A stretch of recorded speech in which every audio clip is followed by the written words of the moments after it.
Сейчас о спорте. В этом году международный турнир Golden Grand Prix Иван Ярыгин пройдет в мае. Это и станет основным отличием от предыдущих соревнований.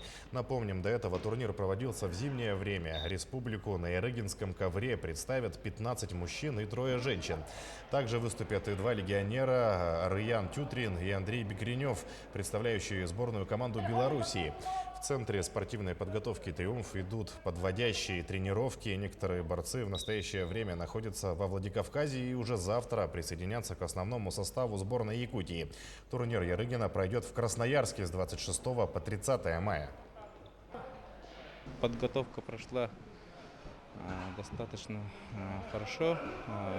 Таких серьезных травм и болезней не было. Поэтому сейчас подводка осталась. Завтра команда летит в Красноярск. Ну, ребята с настроением. Вот сейчас вес гоняет.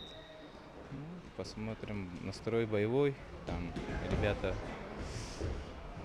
должны выйти и показать хорошую игру.